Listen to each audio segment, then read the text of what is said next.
Good evening good sir. Evening sir. Good evening बेटा, good evening.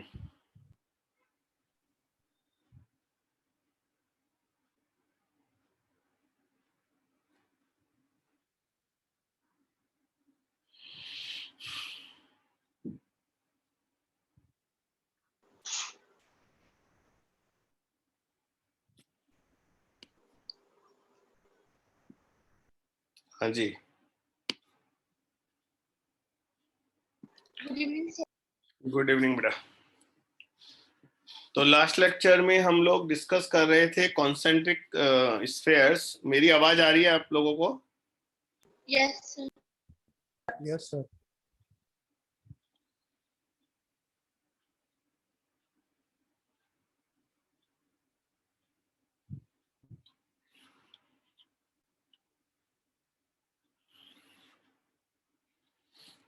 तो बेटा एक बार इसको रिपीट करते हैं।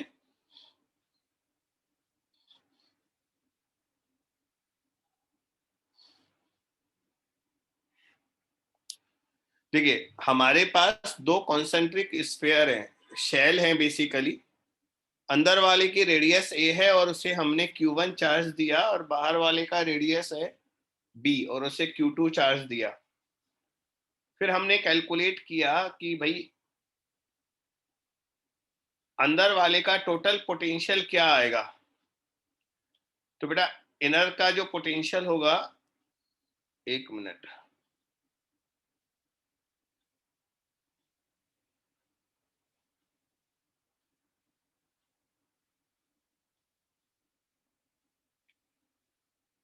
ओके। तो इनर वाले का जो पोटेंशियल होगा, एक तो वो खुद के चार्ज की वजह से होगा k q1/a, क्योंकि किसी भी शेल के सरफेस पर खुद का पोटेंशियल होता है kq/r। लेकिन जब हम आउटर सेल की वजह से अंदर पोटेंशियल निकालेंगे, फिर से बोल रहा हूं, पोटेंशियल हमें इस पॉइंट पर निकालना है लेकिन इसकी वजह से निकालना है।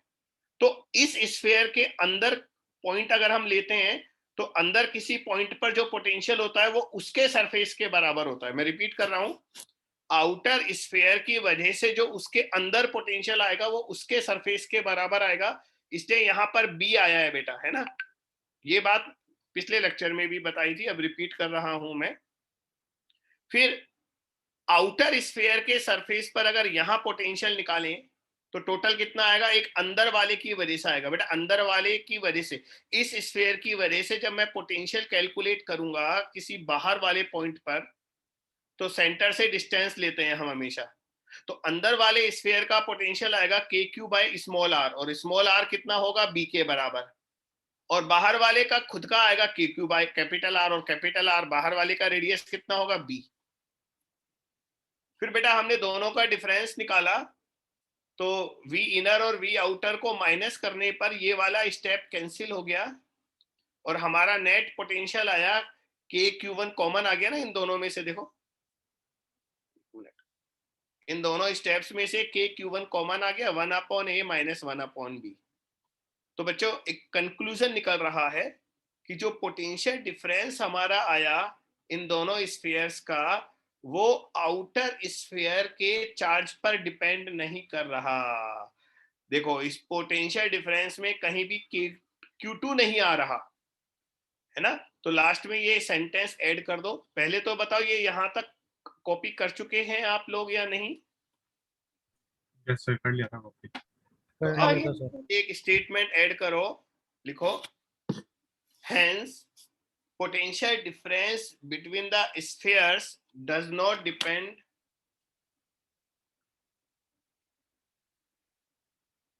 potential difference between the spheres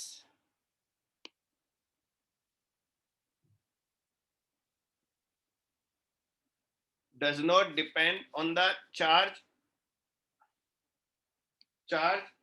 of the outer sphere, charge of the outer sphere।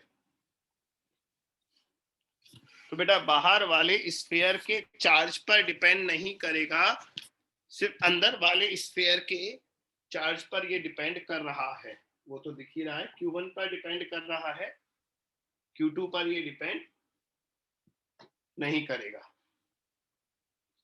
तो एक ये वाला डिस्कशन अपना एंड होता है। अब इससे पहले हमने वो पैरेलल स्लैब लिया था और अब ये पोटेंशियल डिफरेंस आपको चेक करता हूं मैं, एक क्वेश्चन देता हूं। जो हमारे पास 3 कॉन्सेंट्रिक स्फीयर्स हैं, 2 नहीं 3 कॉन्सेंट्रिक स्फीयर हैं।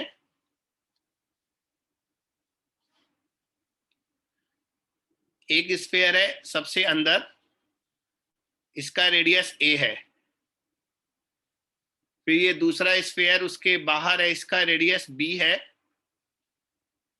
और ये तीसरा स्फीयर है, इसका रेडियस c है। ठीक है,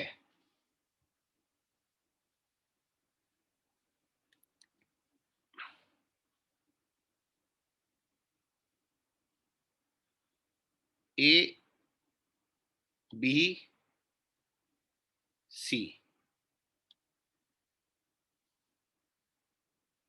ये a है, ये b है, ये c है। a b c है ना बेटा। सबसे अंदर वाले को हमने चार्ज दिया Q1, इनर मोस्ट को। बीच वाले स्फीयर को हमने चार्ज दिया Q2 और सबसे बाहर वाले को Q3। तो बच्चों मैं चेक करना चाह रहा हूं कि आप तीनों का टोटल पोटेंशियल लिख पाते हैं या नहीं लिख पाते। तो आपको तीनों का इंडिविजुअल पोटेंशियल लिखना है। इनर स्फीयर का पोटेंशियल लिखना है, फिर मिडिल स्फीयर का पोटेंशियल लिखना है, फिर आउटर स्फीयर का पोटेंशियल लिखना है।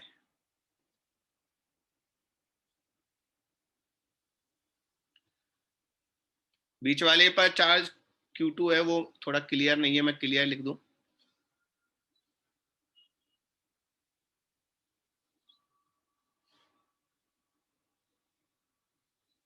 ये लो,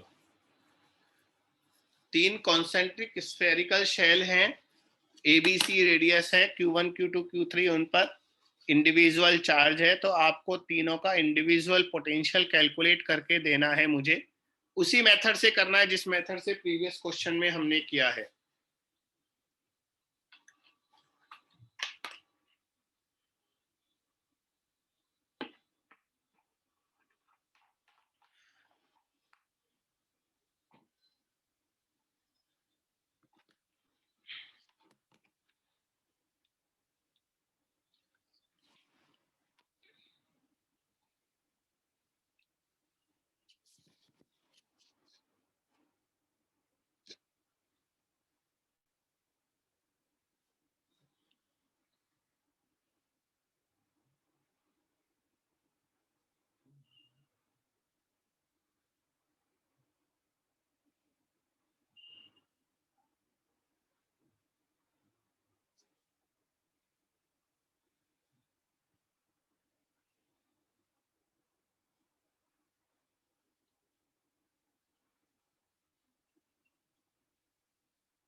बच्चों बताइए तीनों में डिनोमिनेटर क्या आएगा? जब हम इनर मोस्ट स्फीयर का पोटेंशियल निकालेंगे तो KQ1 बाई नीचे क्या आएगा? Due to on A.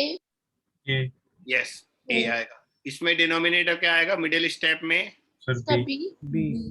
Correct. और इसमें sir C। C. Very good. Absolutely correct बेटा, मोगम्बो खुश हुआ।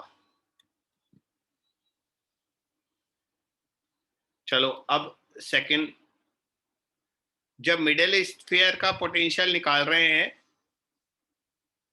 तो तीनों के डिनोमिनेटर बताओ आप क्या क्या आएंगे। सबसे पहले फर्स्ट स्टेप में डिनोमिनेटर क्या आएगा? B B correct. बीच वाले में? B C और इधर? C C C क्या बात है, क्या खाकर आए हो आज?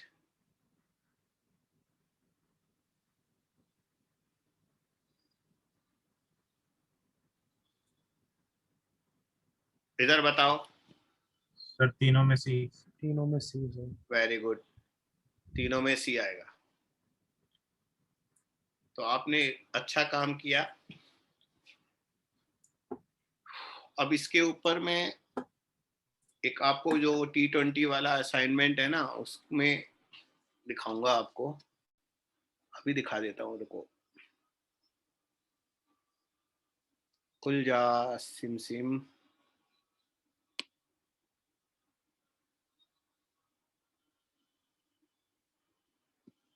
खुल जा। कौन सा चैप्टर है? इलेक्ट्रोस्टैटिक। इलेक्ट्रोस्टैटिक में कौन सा वाला होगा? मुझे लग रहा है 8 वाला होगा शायद। एकदम सही खुला नहीं खुला। 8 वाला डायपोल है तो 7 होगा। 7 ठीक लग रहा है। यस। तो स्क्रीन शेयरिंग चेंज करते हैं। लैपटॉप से पढ़ाने में ये फायदा है।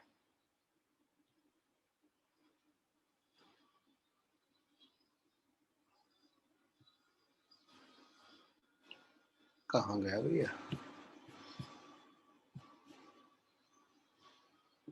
या मिल जा। स्क्रीन शेयरिंग दिखा बेटा? Yes sir. Yes sir. Yes sir.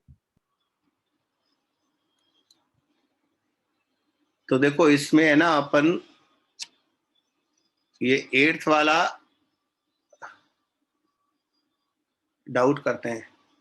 एक मिनट रुको, 8th वाले में एक चीज आपको नहीं बताई मैंने अभी। अर्थिंग थोड़ी ना बताया मैंने अभी आपको।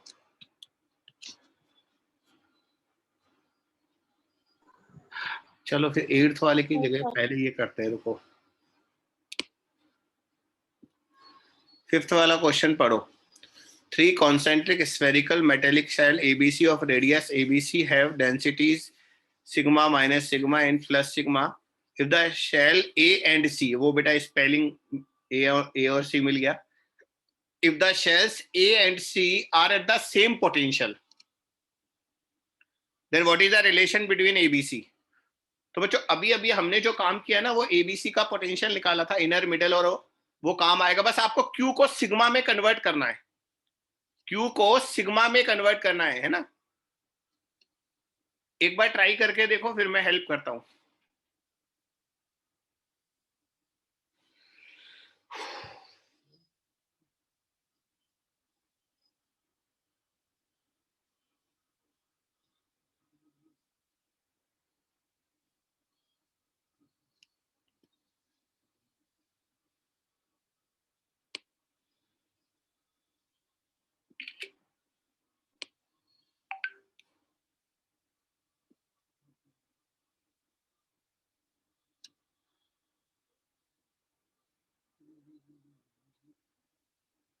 देखो ये यहाँ पर ये कॉपी हो गया।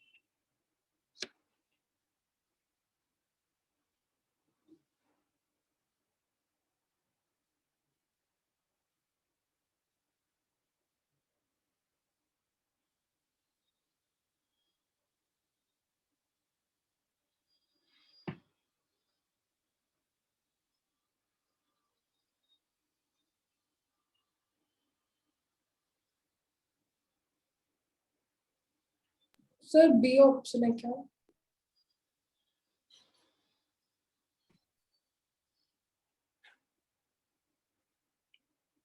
बी आ रहा है बेटा? सर लग रहा है। लग रहा है, अभी चेक करते हैं।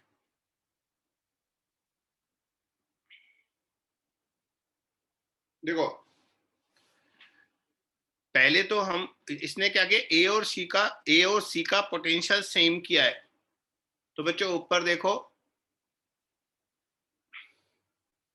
ए का पोटेंशियल मतलब इनर मोस्ट का पोटेंशियल है और आउटर का है। जब इन दोनों को इक्वल करेंगे तो हमारा जो थर्ड वाला स्टेप है वो कैंसिल हो रहा है। बच्चों यहीं पर कैंसिल कर दूं क्या? थोड़ा लिखना कम पड़ेगा मुझे नीचे। वी इनर और वी आउटर को जब मैं इक्वेट करूंगा तो हमारा के क्यू थ्री बाय सी जो है वो लेफ्ट और राइट में कैंसिल हो जाएगा। हाँ तो बोल दो। Yes sir. Yes sir. Yes, sir.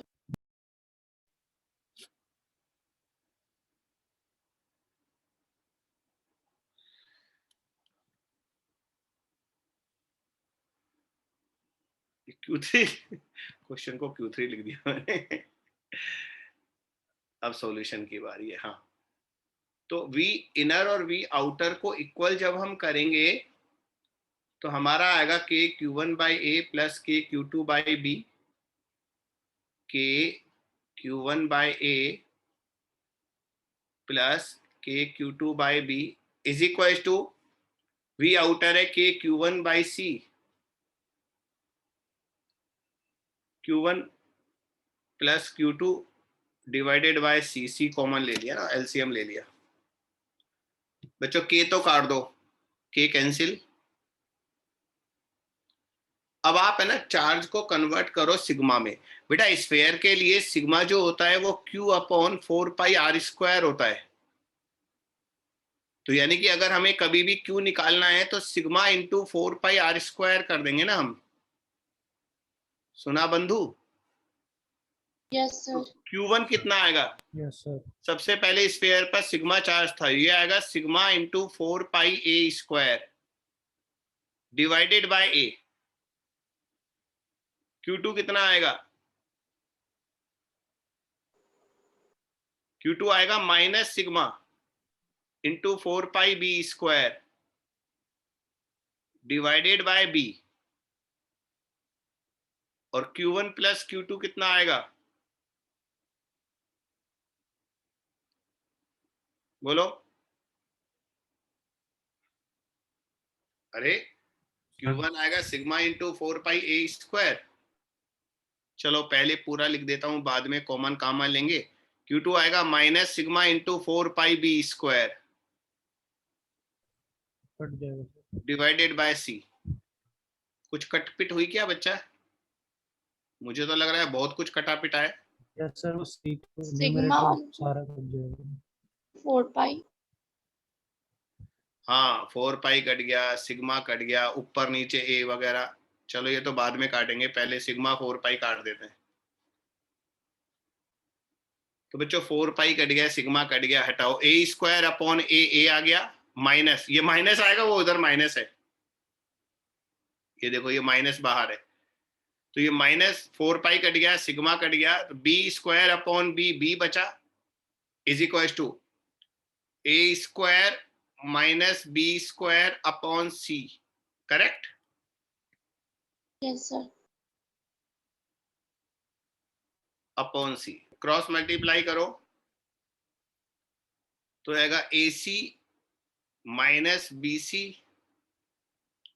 Is equal to a² minus b²। कुछ गड़बड़ कर दी ना मैंने, और आप लोग टोक भी नहीं रहे। मैंने बहुत बड़ी गलती करी है और तुम लिखे जा रहे हो, लिखे जा रहे हो, लिखे जा रहे हो। बेटा नहीं गलती नहीं की, सही तो है, सही है, सही है, सही है। Q2 ही तो बचा, ठीक है। अरे a माइनस भी कैंसिल हो गया ना दोनों साइड। Yes sir. हाँ a माइनस भी कैंसिल हो गया बेटा। C मैंने इक्वल टू A प्लस भी आ जाएगा। तो इसको a minus B into A plus B लिख दो,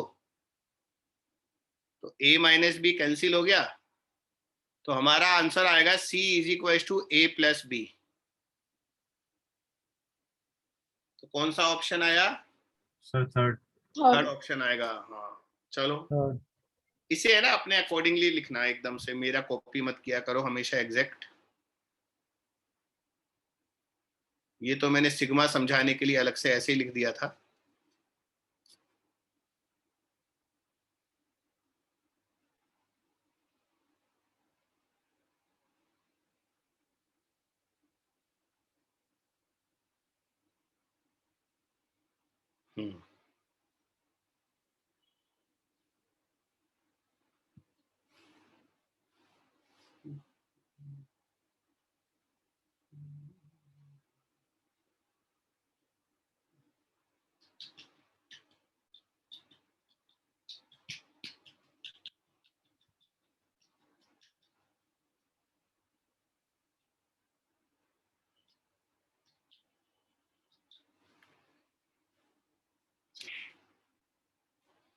चलो अब अर्थिंग बताता हूं आपको, अर्थिंग क्या होती है।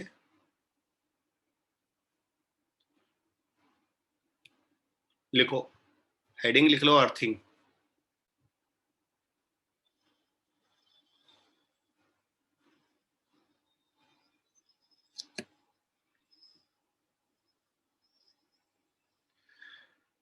बच्चों जब भी हम किसी कंडक्टिंग बॉडी को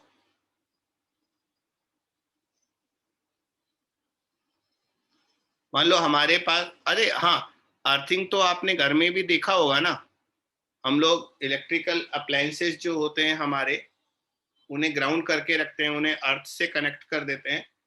अर्थ से जोड़ने पर क्या होता है कि है ना, कभी कभी अगर किसी, जैसे कूलर वगैरह होते थे ना, पुराने जमाने में कूलर हुआ करते थे।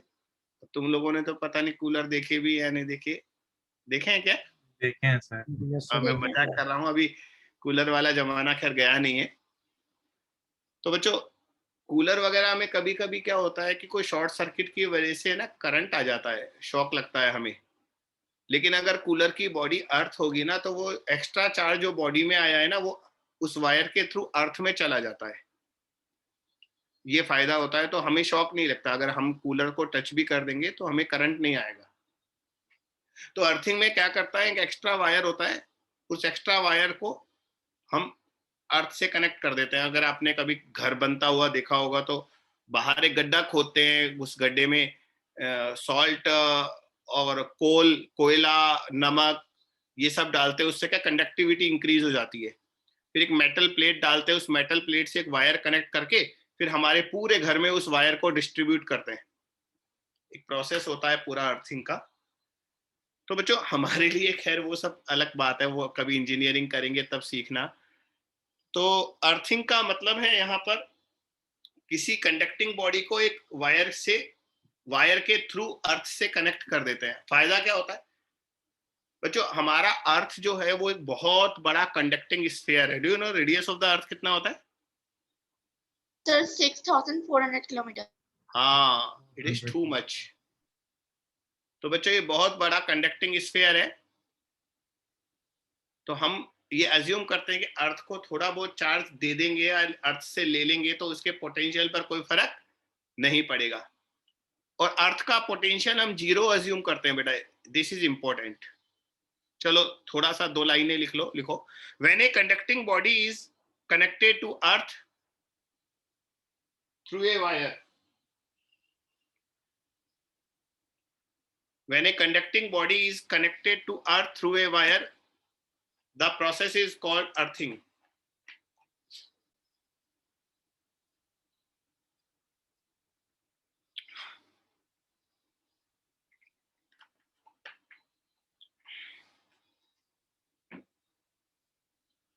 This process is called earthing. आगे लिखो, earth is a very big conducting sphere.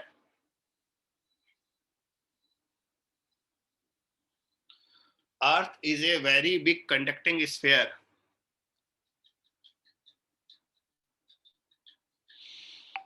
We assume potential of earth is zero. Underline कर लेना इसे. We assume potential of earth is zero.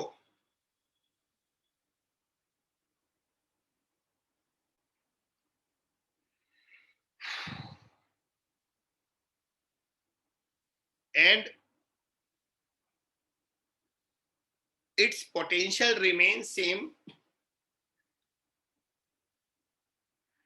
if a small amount of charge is transferred to it. Its potential remains same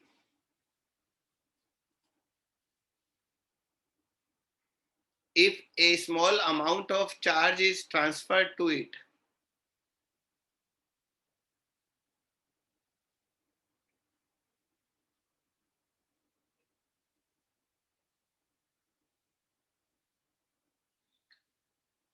next line में लिखो, when a conducting body is earth. बच्चों अगर अर्थ का potential 0 है तो जब हम किसी बॉडी को अर्थ से कनेक्ट करेंगे तो उस बॉडी का भी तो पोटेंशियल 0 हो जाएगा ना बेटा, क्योंकि हम जानते हैं कंडक्टिंग है, वायर से कनेक्ट करते हैं. जब दो बॉडी को आपस में कनेक्ट करते हैं तो चार्ज फ्लो होता है टिल पोटेंशियल बिकम सेम. तो अगर हम एक कंडक्टिंग बॉडी को अर्थ कर देंगे तो उस बॉडी का पोटेंशियल भी 0 हो जाएगा. This is the most important line of this heading. लिखो, when a body conducting body is earth, comma, its potential also becomes 0.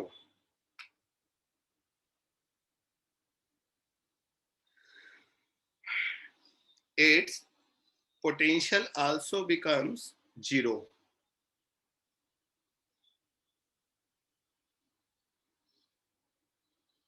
बस ये इंपॉर्टेंट लाइन थी. तो जब भी हम किसी बॉडी को अर्थ करेंगे उसका पोटेंशियल भी 0 हो जाएगा. बस ये ध्यान रखो आप, मोस्ट इंपॉर्टेंट लाइन है ये.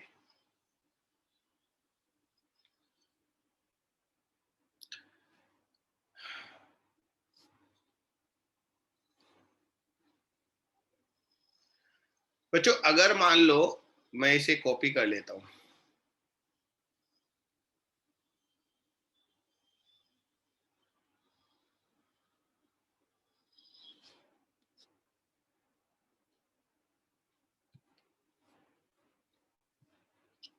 थोड़ा सा मेरा है ना इधर लैपटॉप पर हाथ नहीं बैठा, ये वाला टैब से पढ़ाता था ना, आज लैपटॉप लिया है तो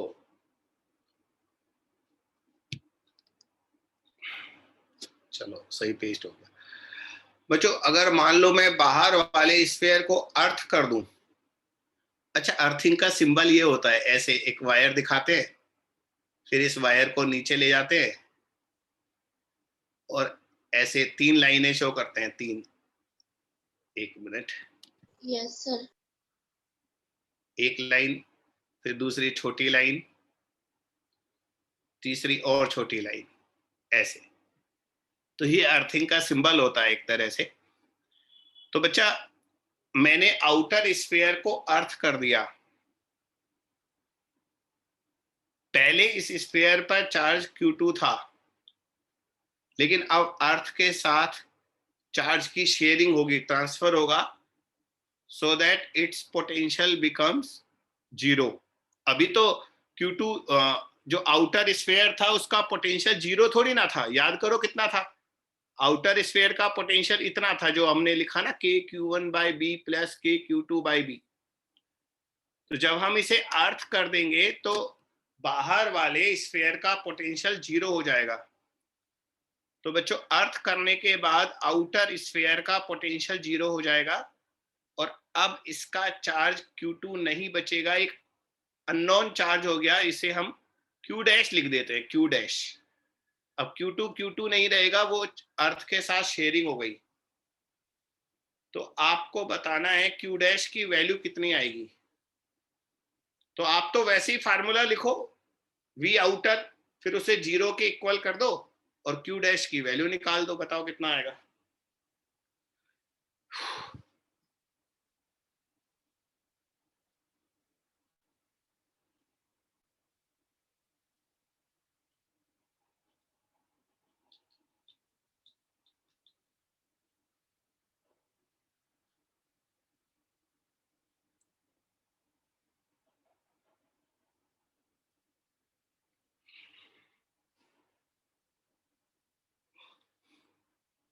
sir Q1 minus Q1। Minus हाँ, V आउटर क्या होगा? V आउटर Yes, होगा sir, बेटा minus K Q1 Q1 by A, ये तो अंदर वाले की वजह से होगा, प्लस नहीं नहीं नहीं K Q1 बाय B आएगा, यस सर और बी खुद है की वजह से होगा K Q dash by B, और नेट पोटेंशियल जीरो हो जाएगा। इसको मैं भी करेक्शन कर रहा हूं, यहाँ B आएगा, A नहीं आएगा। और इसे जब जीरो के इक्वल करूंगा तो Q डैश जो है वो माइनस Q के इक्वल आ जाएगा, माइनस Q1।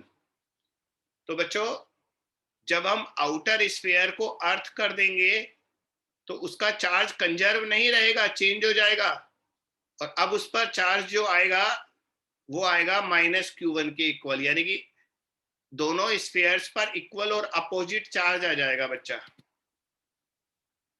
अब इसी से मिलता जुलता मैं आपको एक क्वेश्चन देता हूं, वहां से लेकर आता हूं T20 से।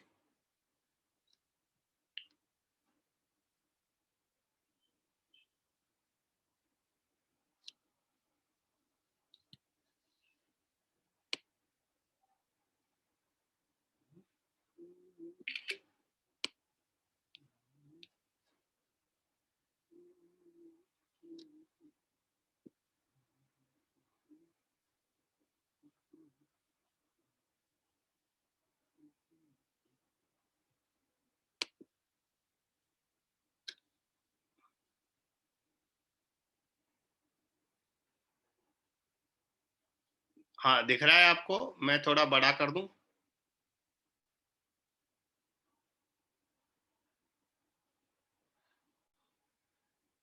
तीन स्फीयर है कॉन्सेंट्रिक,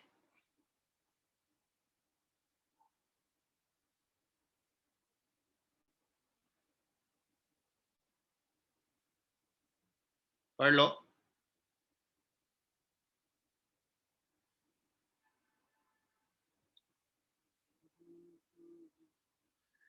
तीन कॉन्सेंट्रिक स्फीयर है, उनका रेडियस है R, 2R, 3R। Q1, Q2, Q3 उनको चार्ज दे दिए। अब गौर से देखो, जो इनर मोस्ट और आउटर मोस्ट शेल है उनको अर्थ कर दिया, तो हमें अब बताना है Q1, Q2 और Q3 में क्या रिलेशन होगा। रॉन्ग स्टेटमेंट बताना है इनमें से कौन सा। हाँ रॉन्ग बताना है, रॉन्ग, हाँ ठीक है।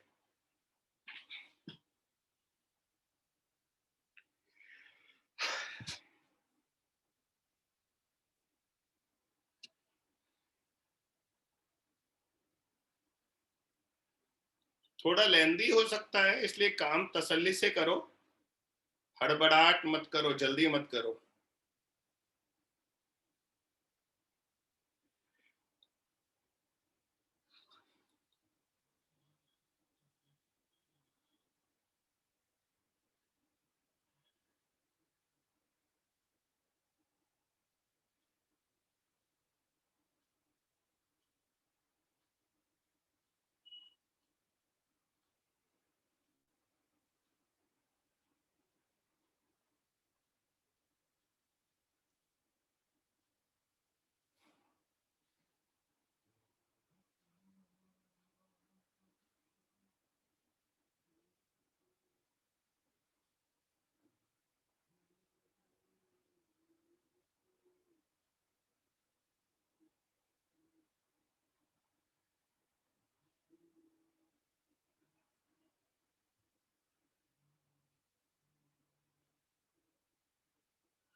Sir B option.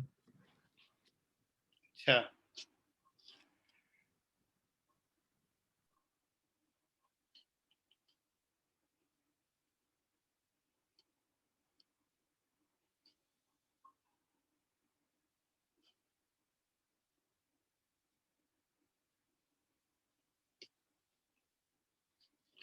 हाँ जी, दो इक्वेशन बनेंगी बेटा, वो दो इक्वेशन लिख रहा हूं मैं।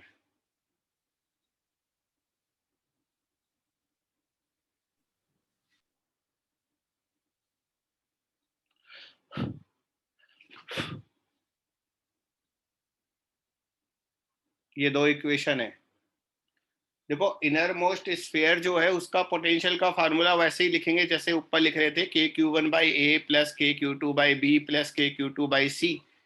उसको जीरो कर देंगे क्योंकि हमने अंदर वाले स्फीयर को भी अर्थ किया हुआ है। फिर बाहर वाले का पोटेंशियल में नीचे C आता है ना, और C कॉमन ले लिया मैं, वो कॉमन ले लिया, तो ये सेकंड इक्वेशन बन गया। तो एक ऑप्शन तो Q1 plus Q2 plus Q3 is equal to 0 आ गया, तो यानी कि ए ऑप्शन इज करेक्ट। बोलो बच्चा। यस सर, ये तो Yes, सही sir. है। ए ऑप्शन में Q1 plus Q2 plus Q3 0 है ना। Yes sir.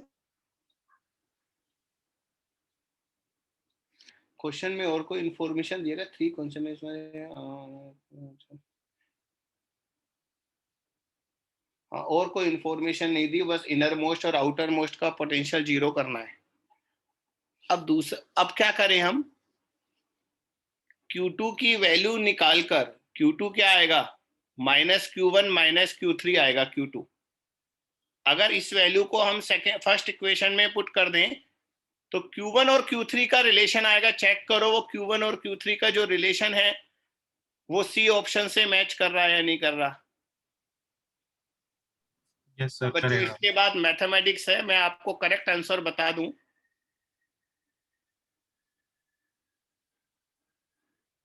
इसका करेक्ट आंसर है D फॉर दिल्ली। मतलब दिल्ली फोर्थ ऑप्शन जो है वो सही नहीं है, स्टेटमेंट गलत है। बाकी तीनों स्टेटमेंट यानी कि सी भी प्रूव हो जाएगा, बी भी प्रूव हो जाएगा, डी प्रूव नहीं होगा। अच्छा मुझे बताना, डी अगर गलत है तो ये Q3 और Q2 का सही रेशो क्या आ रहा है, ये भी निकाल कर बताओ। चलो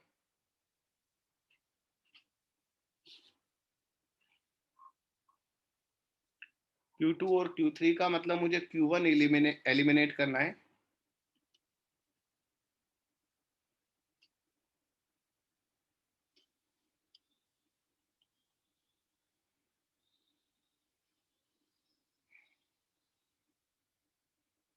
फर्स्ट इक्वेशन में से K/R तो कॉमन ले लो, तो ये बचेगा Q1 plus Q2/2 plus Q3/3। Second equation से Q1 निकालो और फर्स्ट इक्वेशन में पुट कर दो।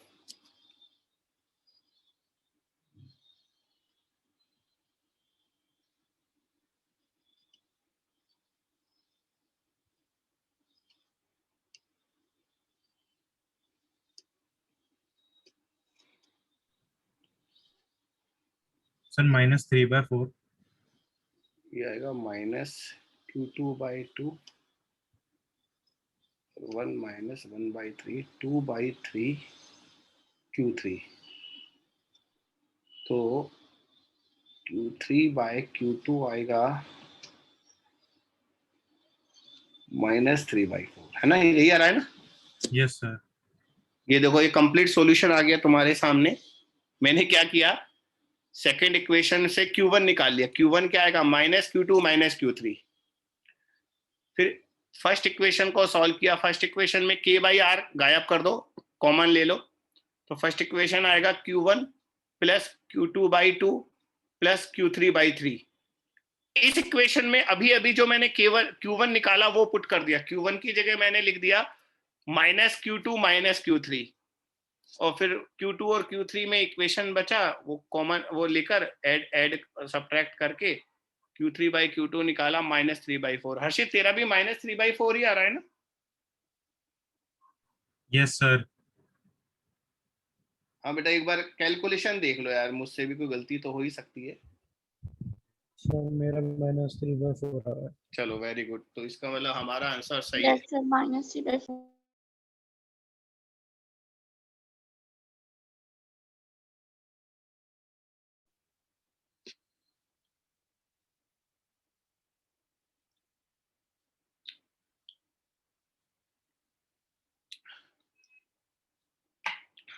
बच्चों अब है ना छोटे छोटे से 2-3 टॉपिक बचे हैं, वो कर लेते हैं।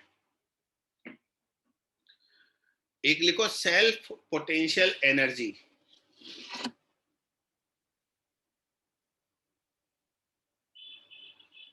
सेल्फ पोटेंशियल एनर्जी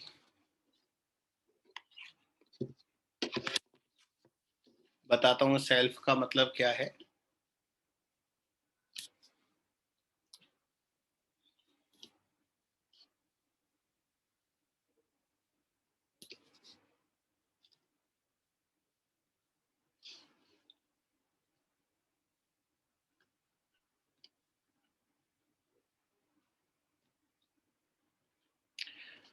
बेटे जब हम किसी कंडक्टर को चार्ज करते हैं ना, देखो हमने जो पहले पोटेंशियल एनर्जी पढ़ा था इस चैप्टर में, KQ1/Q2/R, याद है?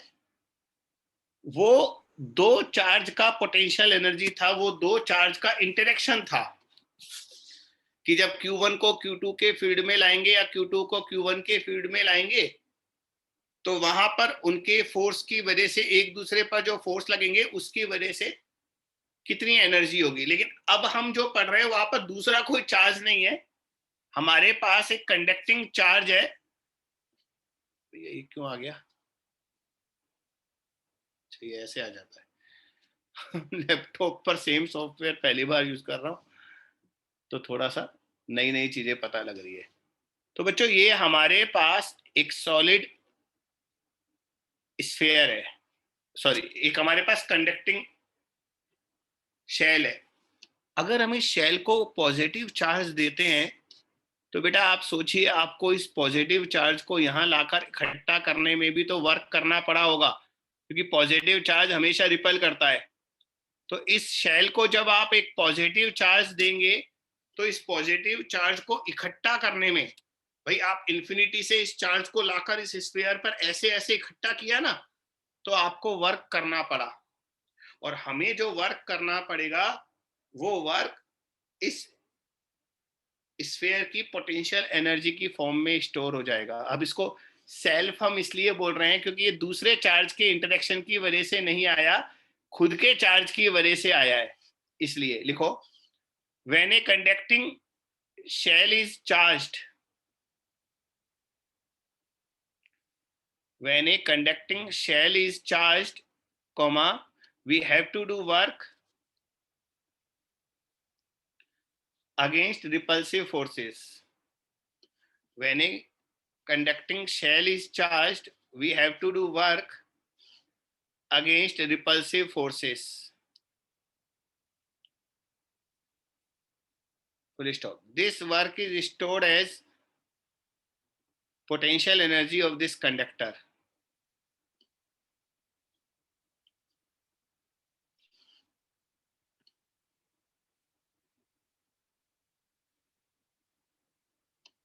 This work is stored as potential energy of this conductor.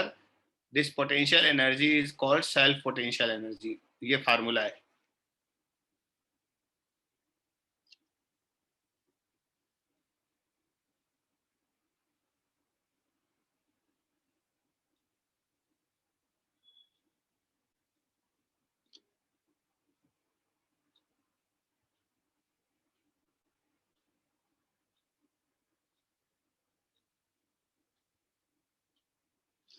ठीक है, तो सेल्फ पोटेंशियल एनर्जी का बच्चों ये फार्मूला होता है, जब हम एक कंडक्टिंग बॉडी को लाकर चार्ज करते हैं तो उस चार्ज को इकट्ठा करने में हमें रिपल्शन के अगेंस्ट वर्क करना पड़ता है और वो वर्क जो है वो पोटेंशियल एनर्जी बन जाता है। बस ये है।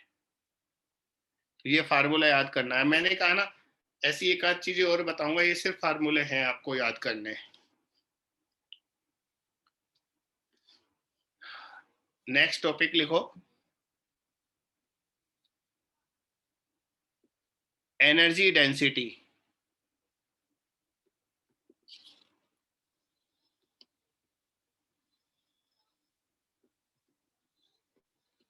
बेटा एनर्जी डेंसिटी का मतलब होता है energy stored per unit volume. बस इतना सा लिख लो। देखो inside a electric field,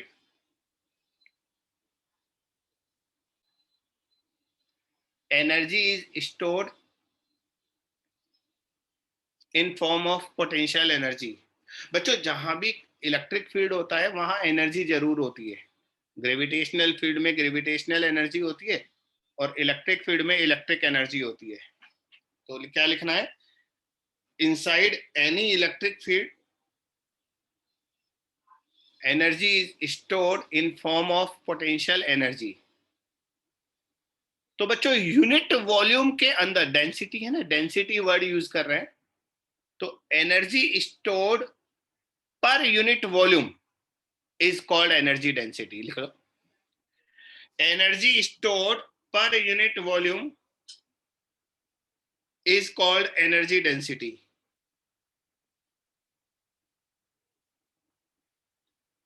energy stored per unit volume is called energy density. और बच्चों इस एनर्जी डेंसिटी का सिंबल जो होता है वो होता है यू बार। यू के ऊपर ऐसे बार लगा देते हैं ऐसे, और इसका फार्मूला होता है बेटा half epsilon not E square. E electric field है, ये फार्मूला याद करना। इन पर क्वेश्चन नहीं आते, ये डायरेक्ट फार्मूले पूछ सकते हैं कभी कभार, इसलिए आपको फार्मूले याद करने हैं बस। अगर इलेक्ट्रिक फील्ड इंटेंसिटी ई है बच्चा, तो एनर्जी डेंसिटी का फॉर्मूला होता है half epsilon not E square. बस अब ये चैप्टर अपनी अंतिम सांसें ले रहा है, सही समझ लो खत्म होने वाला है। एक और फार्मूला लिखो, इलेक्ट्रोस्टैटिक प्रेशर या इलेक्ट्रिक प्रेशर भी कह सकते हैं।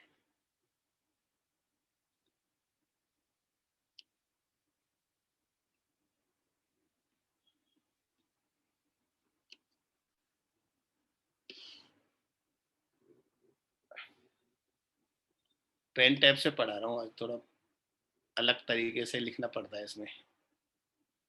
इलेक्ट्रोस्टैटिक प्रेशर बेटा देखो इसमें क्या होता है, जब भी बच्चों आप है ना किसी स्फीयर को चार्ज देते हैं, मैं इसको कॉपी कर लूं इस वाले डायग्राम को, ये काम आएगा मेरे।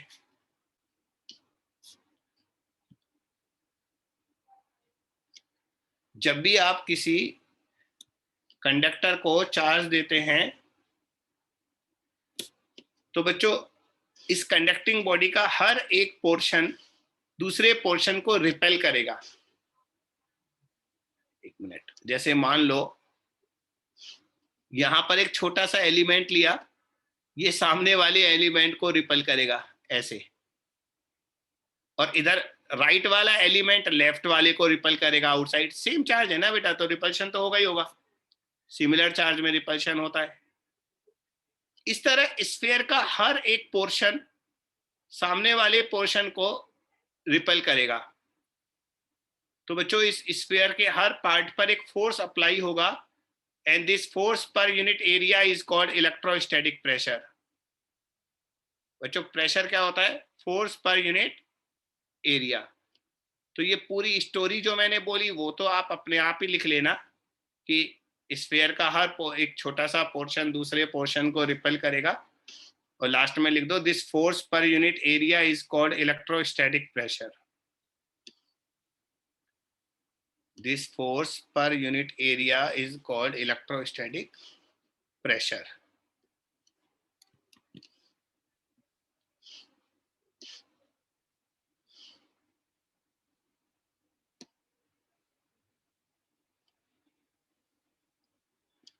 तो बच्चों इलेक्ट्रोस्टैटिक प्रेशर का फॉर्मूला होता है sigma square by 2 epsilon not.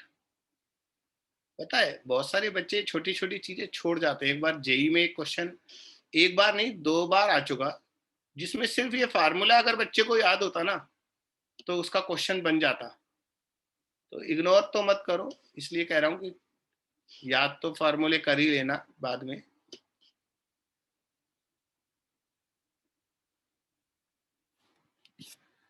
Okay, तो इलेक्ट्रिक प्रेशर बता दिया, एनर्जी डेंसिटी बता दी, और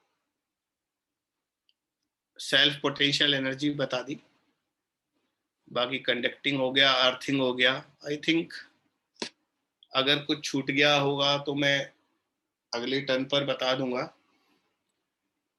अगली टर्न से मतलब आज तो ये चैप्टर अभी मैं एंड कर रहा हूँ, कुछ छूट गया होगा तो बाद में बता दूंगा। कहने का मतलब ये है। Yes sir.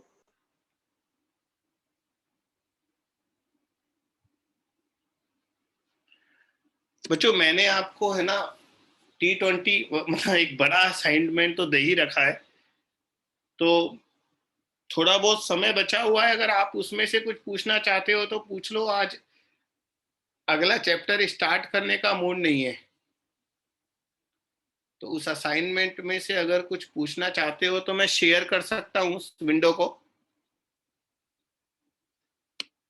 और अगर आपने कुछ किया ही नहीं है तो फिर अलग बात हो जाती है।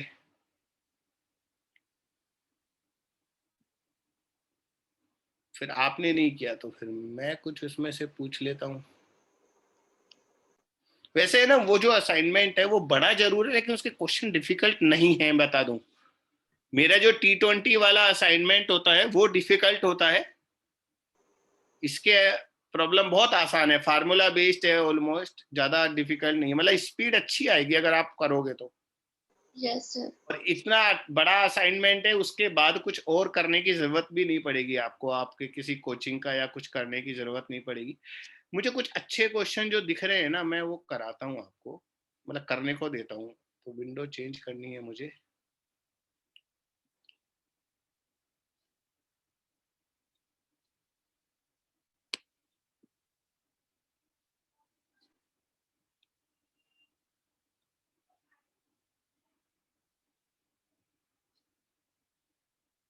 बच्चों असाइनमेंट दिखा।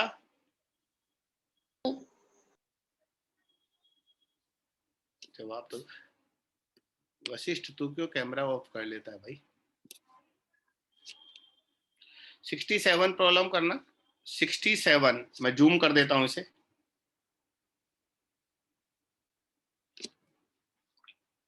बहुत बेसिक प्रॉब्लम है, मैं अपनी स्टेटमेंट को रिपीट कर रहा हूं। इस असाइनमेंट में कोई भी प्रॉब्लम बड़ा नहीं है, छोटे छोटे प्रॉब्लम है पर फंडामेंटली बहुत अच्छे हैं।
हाँ वालों को फोर्थ ऑप्शन है क्या? क्या सर बचा? फोर्थ है क्या?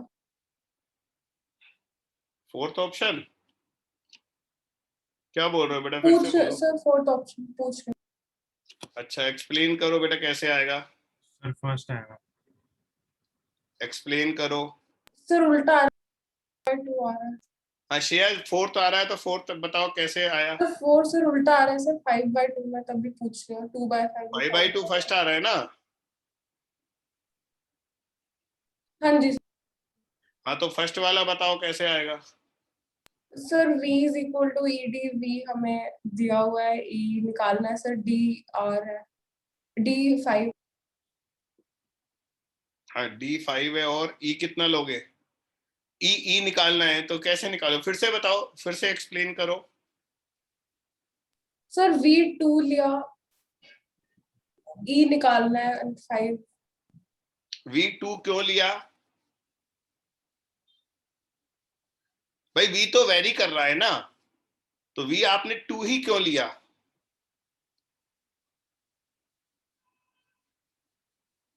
हर्षित बताओ। सर ई को हम डीवी अपॉन डी आर ले लेंगे। उसके हम्म बाद सर डी डी को हम ले लेंगे माइनस ब्रैकेट में 0 - 5, और नीचे से 6 - 4 वो ले लेंगे पूरा, क्योंकि हमारे पे वो आ जाएगी। करेक्ट करेक्ट, इसने सही एक्सप्लेन किया है। और बच्चा मैं तो एक बात कहता हूं कि अरे क्या चाहते हो भाई,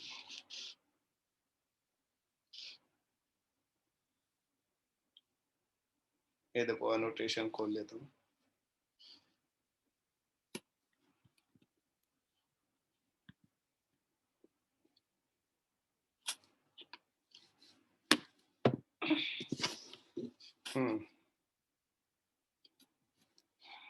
कलर चेंज करते हैं, रेड लेते हैं। देखो इलेक्ट्रिक फील्ड आपको स्क्रीन पर दिख रहा है जो मैं लिख रहा हूँ? Yes sir.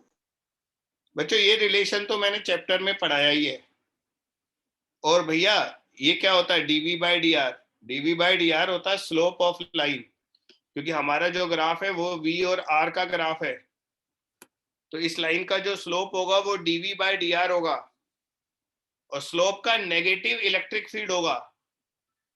अब आपको इलेक्ट्रिक फील्ड निकालना है R इज इक्वल टू 5 पर। R इज इक्वल टू 5 पर ये वाली लाइन आएगी, देखो ये 5 है ना, R इज इक्वल टू 5 यहाँ पर आएगा। तो आपको ये जो थर्ड वाली लाइन है इसका स्लोप निकालना है, इस लाइन का स्लोप, और स्लोप का नेगेटिव करना है। तो स्लोप कितना आएगा? स्लोप पता है ना क्या होता है? tan थीटा होता है, परपेंडिकुलर अपॉन बेस। तो ये पूरी हाइट कितनी है? 5 है, और ये पूरा बेस कितना है? सर 2 है, और ये इस लाइन का स्लोप नेगेटिव है, हम जानते हैं इस लाइन का स्लोप नेगेटिव है, तो माइनस और लगाओ, तो माइनस माइनस प्लस हो जाएगा। 5/2 2.5 वोल्ट पर मीटर आएगा, सॉरी वोल्ट पर सेंटीमीटर, क्योंकि आर सेंटीमीटर में दिया है। ये है इसका सॉल्यूशन। आल्दो तुमने जो किया हर्षित दैट इज एब्सोल्युटली करेक्ट। इधर देखो तुमने किया minus delta we by delta R, इससे किया, दैट इज आल्सो करेक्ट।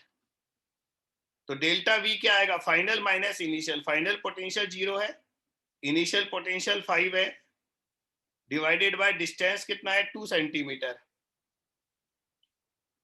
तो ये भी सही है आपका, प्लस 2.5 इससे भी आ गया वोल्ट पर सेंटीमीटर।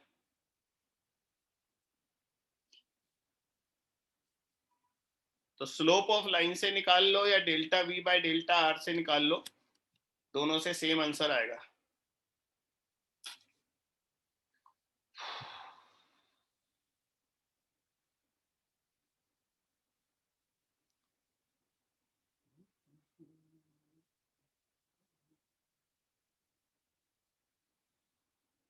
मिटा दूं? Yes sir.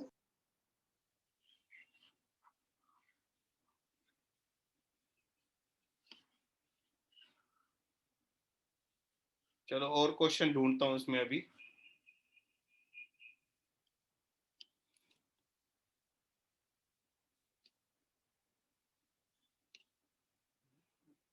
ये देखो 66 वाला क्वेश्चन जो है, ऐसा क्वेश्चन तो हमने T20 में अपने असाइनमेंट में पहले किया है।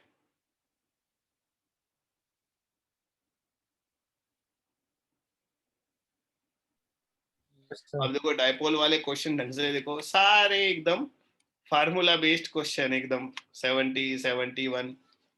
तो इसलिए मैं बोल रहा था, ये देखो 72 तो डायरेक्ट फार्मूला ही पूछ लिया इसने। तो आप एक बार करने बैठो बेटा, स्पीड अच्छी आएगी इसमें, इजी है ये। Yes sir.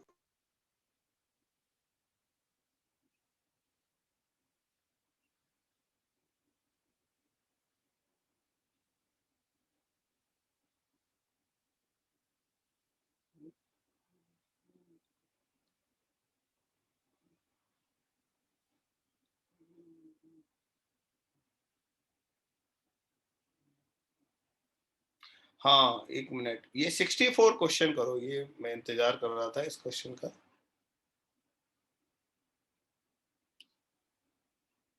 64, n identical water drops assumed spherical each charged to a potential energy u coalesce to single drop। छोटी छोटी n ड्रॉप्स ने मिलकर एक बड़ी ड्रॉप बना ली। छोटी ड्रॉप की एनर्जी अगर u थी तो बड़ी ड्रॉप की एनर्जी बतानी है कितनी आएगी, बड़ी सिंगल ड्रॉप की एनर्जी बतानी है।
Sir B option.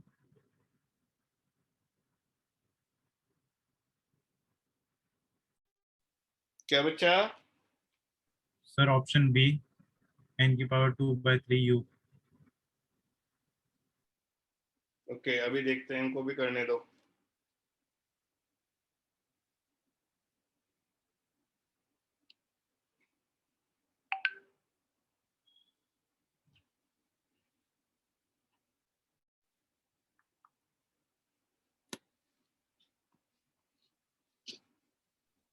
Sir n2/3u।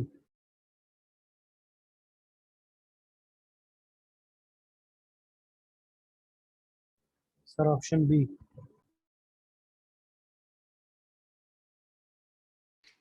कौन सा? Sir B. B for Bombay, मतलब सेकंड। Yes sir. ओके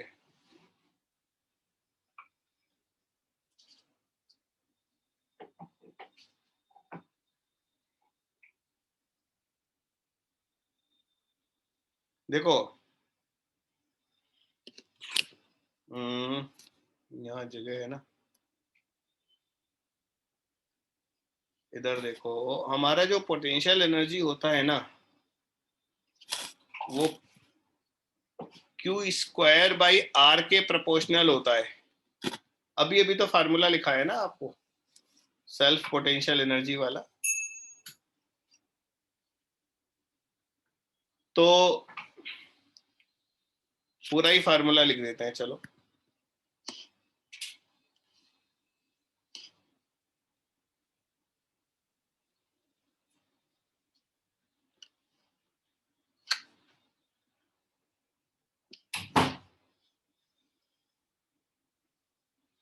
एक मिनट, कहाँ गया?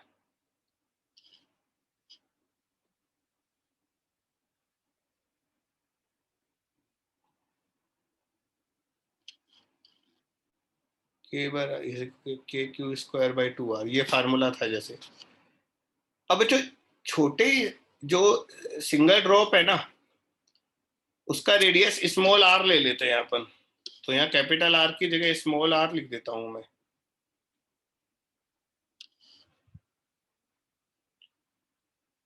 अब बड़ी ड्रॉप की जो पोटेंशियल एनर्जी होगी वो होगी के। बड़ी ड्रॉप पर कुल चार्ज कितना होगा? छोटी छोटी ड्रॉप्स का टोटल चार्ज ऐड हो जाएगा ना, तो बड़ी ड्रॉप पर चार्ज आएगा n into Q divided by 2r। लेकिन यहाँ पर रेडियस भी बड़ी ड्रॉप का लेना पड़ेगा। तो बड़ी ड्रॉप का रेडियस निकालने के लिए हम वॉल्यूम को सेम कर देते हैं। n स्मॉल ड्रॉप का टोटल वॉल्यूम जो है वह बड़ी ड्रॉप के वॉल्यूम के इक्वल कर दो आप। और यहां से कैपिटल आर निकाल लो। कैपिटल आर आएगा n raise to the power 1/3 into small R. और ये वैल्यू यहां पुट कर दो, तो ये आ जाएगा के Q square by 2, capital R आएगा small R n raise to the power 1/3, और ऊपर n स्क्वायर छोड़ दिया मैंने, वो आ जाएगा। अब ये तो हमारा पुराना वाला u बन गया, u। और n की पावर कितना बचा? 2 माइनस 1/3, 5/3। तो बच्चों मेरे हिसाब से तो ऑप्शन 4 आ रहा है।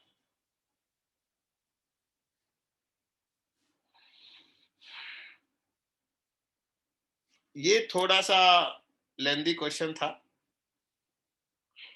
आंसर मिला ना? आंसर है क्या तुम्हारे पास? होंगे ना?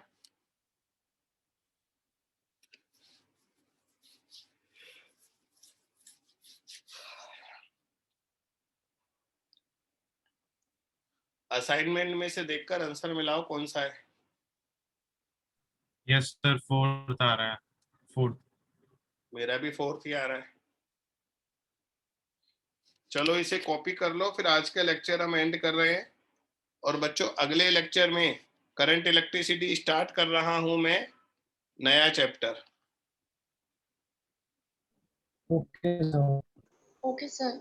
और असाइनमेंट करने की रेस्पॉन्सिबिलिटी आपकी है बेटा। Yes sir. Yes sir. चलो बाय सर। अभी असाइनमेंट और एक्स्ट्रा नहीं दे रहा मैं, क्योंकि पहले वाला बहुत पड़ा हुआ है, उसे करो। नेक्स्ट टर्न पर नया chapter.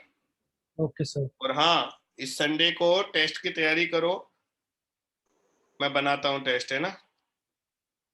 Complete chapter right sir. पूरा। हाँ